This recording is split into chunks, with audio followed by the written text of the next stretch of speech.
you are new to investing or starting out or simply want to improve your financial knowledge, then hopefully you're in the right place. Because the one thing we don't teach people is about personal finance, the world of investing. It's considered taboo, confusing to discuss, so hopefully you're now taking the right steps.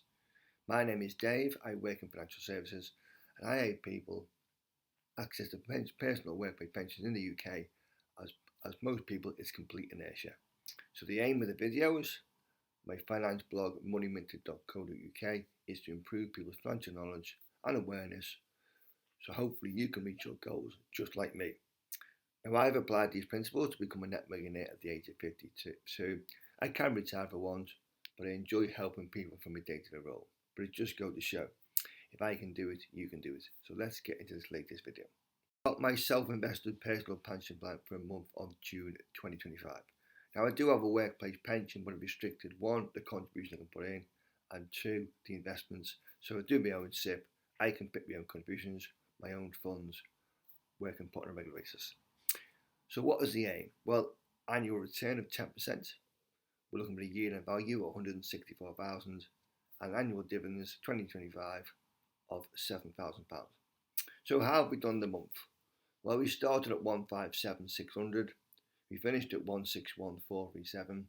So a profit in the month of 3,837. Year to date up 18.49%, and a quick comparison: the FTSE 100 up 9%, the S&P 500 up 4.3%. So a very nice start for the year to date. We increased contributions during the month.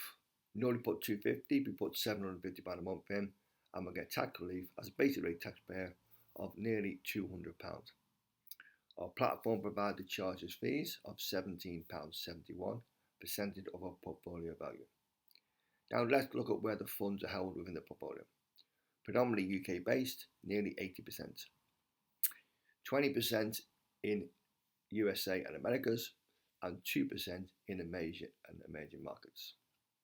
Graphic: what sums of dividend did we receive in the month? Now we've got a yield of 4.57%. Now, dividend in the month, £614.59. So a collection insurance company gave us a dividend of £350. 134 new shares reinvested, so that will grow, but it's got a nice yield, around about 9%. AG Bar, the drinks producer, gave us £25.04, so we're keeping cash.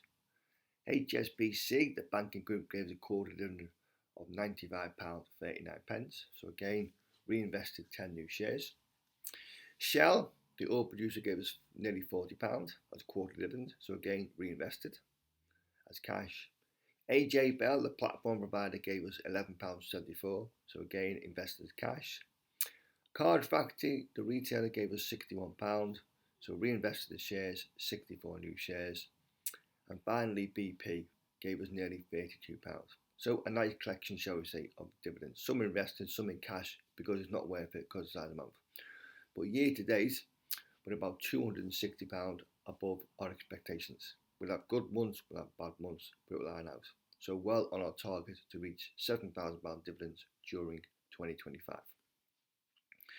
Now let's look, shall we say, at the funds and the shares held in the portfolio. Now, my own personal opinions. I've got no reason why I sell any funds. They're all called long-term buy and hold, but they were done for a reason. Remember, if you like videos, smash the like button, subscribe to the channel. Now let's get into the actual nitty-gritty of the funds. Our funds are quite simple. We've got two funds. Makes up 24% of our portfolio, nearly £40,000. We've got a Fidelity World Index Fund, £22,000, nearly 40% of our portfolio. Fees of 0.12%, holdings around about 400, but it's got an annual return around about 10% last few years. Just switch off, does put us at the tin, and we did top her up £1,000 in the month, shall we say, because we were solely UK based. Our second fund is an LNG technology fund, £17,500, nearly 11% of our portfolio.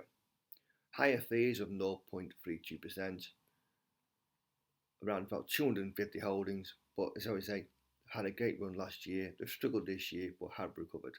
But two funds, just switch off, does what it said the tin, shall we say, long-term buy. What we've done, we've bought the market, quite simply.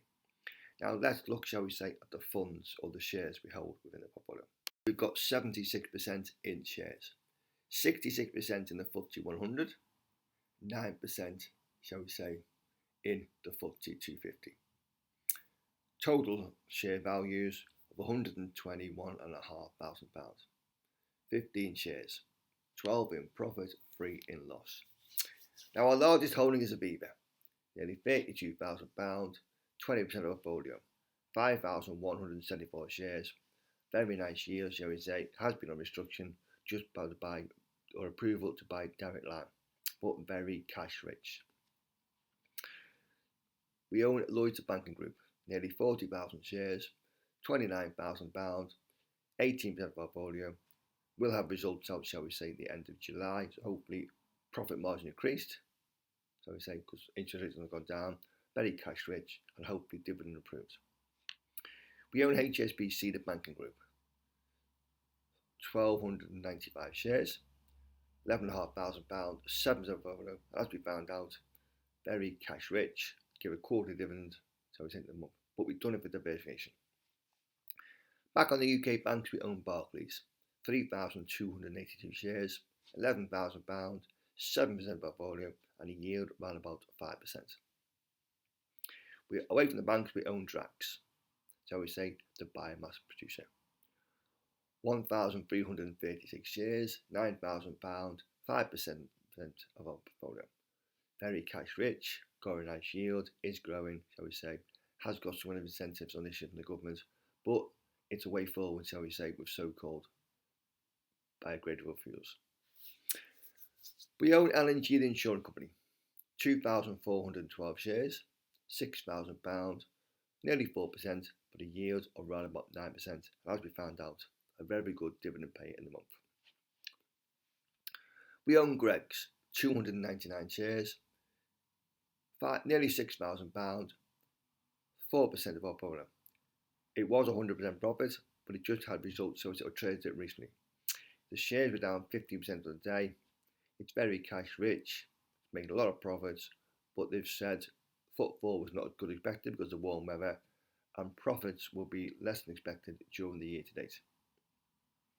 But it is, shall we say, still expanding, away from the high street, more, shall we say, food courts, service stations, etc. We own Sainsbury's, shall we say, the retailers, 1,308 shares, nearly £4,000, 2% of our portfolio. Very good trading out recently. It will pay a dividend during the end of July. Owns about 15% market share, but it's in this kind of price war, but it has recovered lately and everyone needs food. We own JD, shall we say, 2,500 shares, £2,000, 1% of our portfolio. Very cash rich, profits nearly £1 billion, but it has struggled, shall we say, because of Nike in America and what's happening over there. But it has been on a buying spree. We own BP and Shell.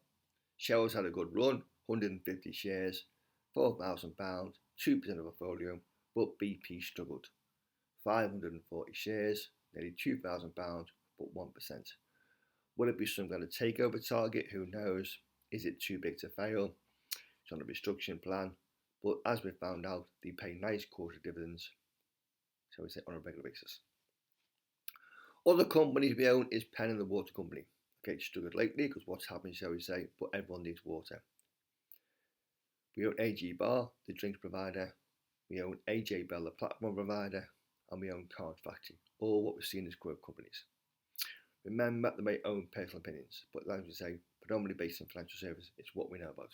Just switch off, and we see no reason to sell any shares in the foreseeable future, but we're not going to top them up unless we've got big dividends. We're trying to put the money into funds because, shall we say, we were 80% in the UK. Remember, just go to show, if I can build a buffer, you can too. We're putting 250 a month normally on a regular basis, but it's, shall we say, think long term.